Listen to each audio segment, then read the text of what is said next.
Halo? Iya bang. Itu kan langsung bernafsu orang. Mana ya bang? Maka supaya kalian tidak bernafsu laki-laki, tegaslah engkau menjawab telepon. Halo? Ya, kenapa? Mundur itu laki-laki. Halo bang. Beleng-beleng.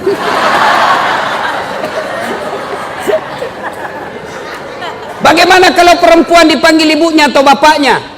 Fatimah, maka jawabannya adalah bertepuk 3 kali. Nah, bertepuknya begini. Fatimah. Tapi kasih tahu dulu ibunya.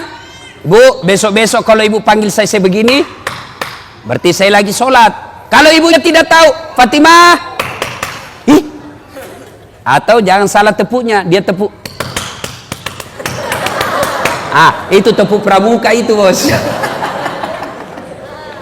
Nah itu. Nah, kisah kedua anak durhaka, namanya Alqamah. Alqamah ini bagus sekali agamanya.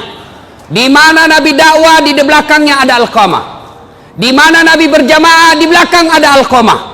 Tapi anehnya, ketika sakaratil maut tidak bisa mengucapkan 2 kalimat syahadat. Sakaratil maut dibimbing oleh Bilal, la ilaha illallah. Alqamah coba bilang la, tidak ada.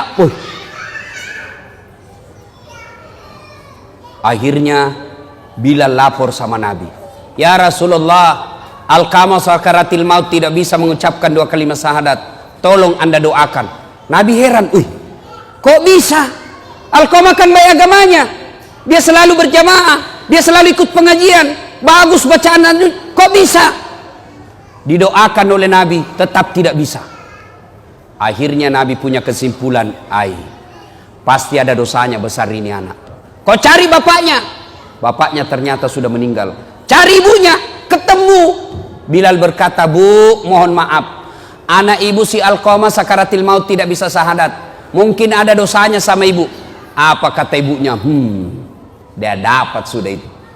Kurang ngajar itu anak. Setengah mati aku lahirkan, setengah mati aku hamilkan, setengah mati aku susui, setengah mati aku besarkan. Setelah ada istrinya, lebih sayang istrinya daripada saya. Maksudnya apa ibu? Pernah suatu ketika saya datang ke rumahnya, karena lama saya tidak pernah ketemu, dia lama tidak datang ke rumah saya, aku rindu kepada anakku, maka aku yang datang ke rumahnya. Ketika saya mau datang ke rumahnya, sebelum saya buka pintu pagarnya, belum saya masuk pintu rumahnya, saya dengar dia berkata kepada istrinya, Bu, datang ibu, sembunyi cepat itu kacang. Didengar sama ibunya, nangis ibunya, tidak jadi masuk kembali ke rumah. Disampaikanlah kejadian ini kepada Nabi. Nabi lalu bersabda, waduh, malopo dosa Alqamah. Dek nana salama ya tuan nanai, macilakai. Katanya besar dosanya nih Alqamah, tidak selamat dia. Panggil ibunya, atau saya yang datang sama dia. Panggil ibunya datang. Nabi bersabda, Bu, lihat anaknya, dia tidak bisa syahadat, tidak selamat kalau tidak dimaafkan sama ibu.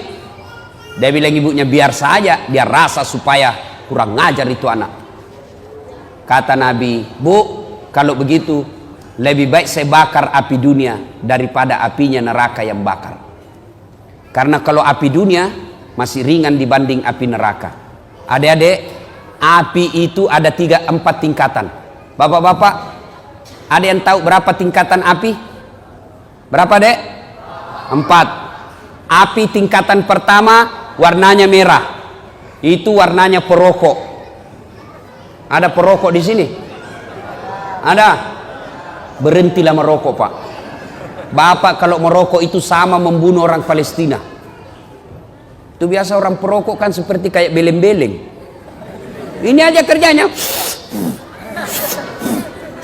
Itu aja dikerja. Sekali-kali usap.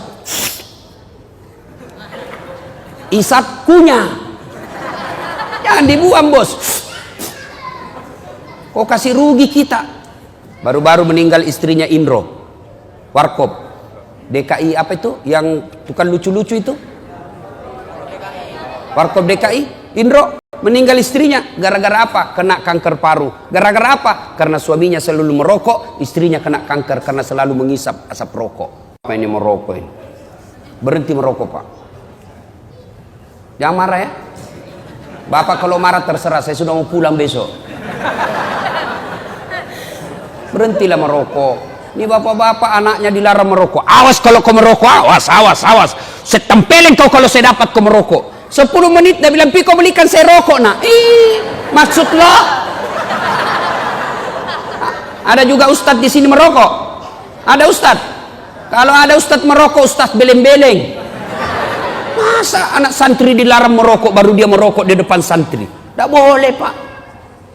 Bapak tahu enggak siapa yang punya pabrik rokok? Pabrik rokok sekarang yang punya, Pak, orang Yahudi yang ada di Indonesia. Berarti Bapak kalau beli rokok sumbang orang Yahudi, tembaki orang Palestina. Berhentilah merokok. Ustadz, saya tidak bisa berhenti, Ustadz. Kenapa? Nggak jalan otakku. Bale-bale. Buktinya Ramadan jalan di otak tak. Berhentilah merokok. Niat berhenti merokok mulai malam ini. Pembeli rokok tabung pergi umroh bersama Ustadz Dasad. Itu lebih utama. Atau kasih anak kita untuk sekolah pendidikan, belikan dia buku yang baik daripada rokok dibakar. Ya, tapi dia bilang mahasiswaku, "Ustadz, rokok tidak merusak." Sembarang kau bilang. Tidak merusak, Ustadz. Sembarang kau bilang. Yang penting rokok tidak ketemu api. Ayalah, kalau rokok tidak ketemu api ya memang tidak merusak. Nah, ibu bapak, saudara-saudara sekalian, akhirnya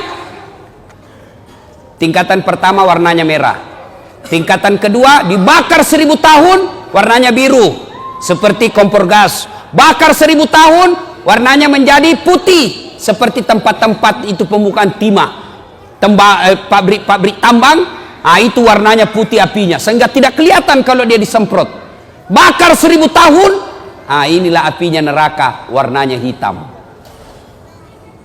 Kata Nabi, lebih baik saya bakar api dunia daripada apinya neraka. Ibunya katakan, silahkan. Nabi perintah, kumpulkan kayu. Kumpul kayu, nyala besar. Lalu Nabi tanya ibunya, "Ibu, betul tidak memaafkan anaknya?" "Betul ya Rasul." "Kalau begitu angkat." Kata Nabi, angkat, lempar masuk ke bara api. Begitu mau dilempar masuk ke api, ibunya berteriak, "Tahan, tahan. Ya Rasulullah, jangan kau bakar anakku. Memang dia kurang ajar, memang diurhaka. Tapi kedurhakaannya, kurang ajarnya tidak ada artinya ketimbang penderitaan saya menghamilkan dia 9 bulan dalam perut saya. Saya lahirkan hidup dan mati. Demi Allah, saya maafkan anakku ya Rasul. Jangan kau bakar dia." Nabi tanya, "Betul ibu maafkan anaknya?" "Betul ya Rasul." Akhirnya Nabi katakan, "Letakkan dia." Lalu diletakkan dengan bersusah payah. Akhirnya Alqamah mengucapkan, "La ilaha illallah Muhammadar Rasulullah." Meninggal. Alqamah hidup pada zaman Nabi, baik agamanya, tapi menghadapi sakaratul maut dengan tersiksa. Gara-gara apa? Durhaka sama ibunya. Nah, adik-adik sekalian, kalau durhaka sama orang tua, biar hafal Quran, tidak ada bu utamanya. Tapi saya yakin-yakinnya, ini adik-adik semua nih yang hadir di sini, saya yakin masuk hafal Quran salah satu tujuannya karena ingin membahagiakan orang tua. Ya kan? Ya, Dek ya? Adik-adik sekalian, hafal Quran sudah dapat pahala. Diharamkan disentuh api neraka bagi mereka yang hafal Quran. Diharamkan disentuh api neraka. Yang kedua, dengan hafal Quran, maka adik-adik sekalian akan memberikan jubah ke ibunya nanti di akhirat. Ketika dinda di akhirat kelak karena hafal Quran, maka Allah berikan hadiah kepada adinda ini. Adik-adik ini yang hafal Quran, ambil orang tuamu masing-masing, kasih jubah kemuliaan karena engkau menghafal Quran. Maka bapak-bapak, ibu-ibu yang ada anaknya hafal Quran, bahagia bapak-bapak. Ada orang bangga kalau anaknya pintar bahasa Inggris. "Ustadz, itu tetangga saya hebat Ustadz. Masih kelas 1 SMP sudah hafal, sudah pandai bahasa Inggris. Kelas 3 dia sudah lancar bahasa Inggris." Apa hebatnya? Banyak yang pintar bahasa Inggris, Pak. Mana buktinya? Bapak jalan ke Inggris. Anak-anak di Inggris bahasa Inggris semua, Pak. Betul, betul. Saya tidak main-main, Pak. Itu anak-anak di sana baru belajar bicara sampai pikun bahasa Inggris semua, Pak. Tidak tahu dia bahasa Bugis. Tidak usah, apa hebatnya pintar bahasa Inggris. Memangnya nanti kalau kita meninggal, anak kita sudah kita masuk kubur, anak berdoa, oh my God, please help me my mother. Enggak lah, ya. Lebih baik anak kita hafal Quran. Sekarang itu anak durhaka zaman dulu. Sekarang bagaimana model anak durhaka? Jam berapa Isya, Ustaz? Berapa menit lagi? 2 menit lagi. Oh, sudah habis berarti. Anak durhaka abad modern.